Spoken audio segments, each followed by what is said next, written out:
Usted ha retratado múltiples escenarios muy tristes, muy pavorosos de la guerra en Colombia. ¿Qué puede explicar que en Colombia sí haya trapeado tanto con la dignidad del ser humano?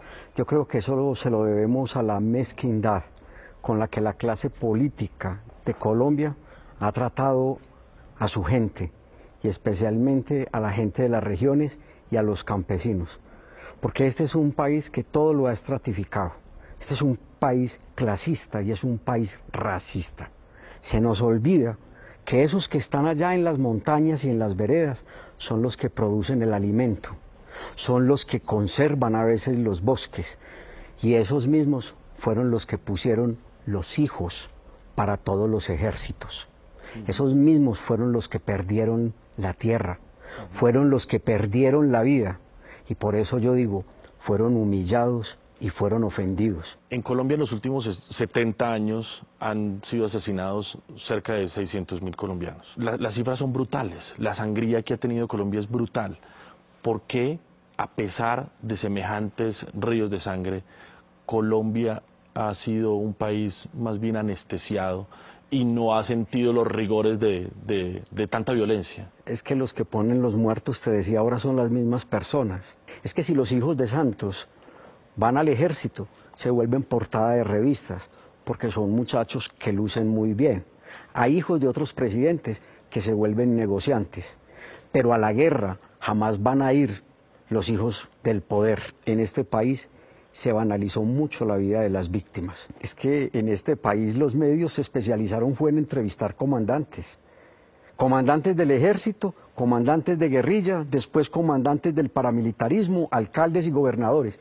Y mientras tanto, la gente huyendo a través de las montañas, atravesando ríos, Las víctimas sí, desoídas. Las víctimas, atravesando ríos, cargando en sus brazos no solamente sus hijos, sino a veces un mico, un cerdo, una gallina. La guerra no tiene rostro de mujer. La guerra no tiene el rostro de esos niños y niñas que huyeron, de esos que resistieron.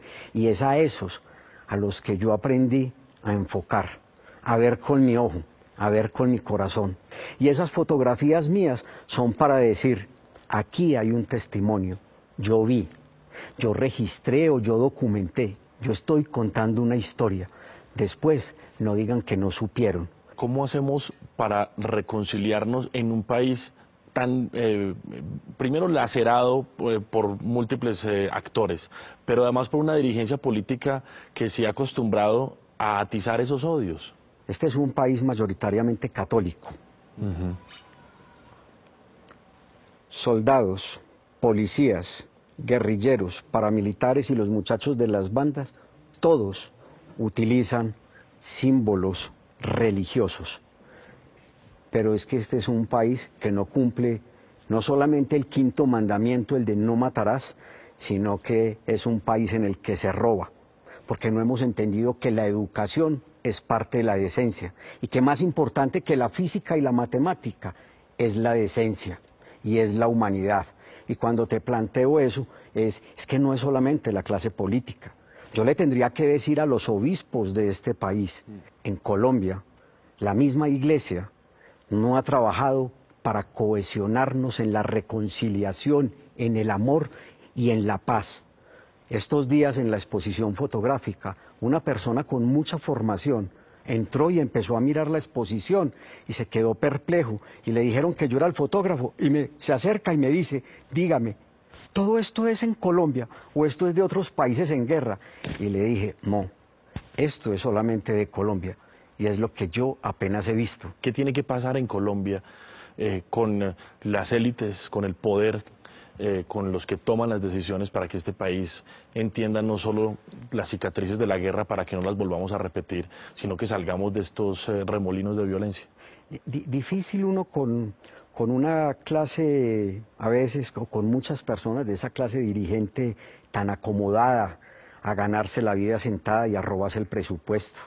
A los que no hay que meter a la cárcel, yo los colocaría a prestar un año de servicio social en las comunidades más apartadas de Colombia, a que vayan a sembrar la tierra y entiendan lo que es producir plátano, maíz o yuca en regiones apartadas, a que entiendan lo que es tener un hijo enfermo y no tener un lugar de salud donde los puedan atender. De una forma digna. Sí, de una forma digna, exactamente.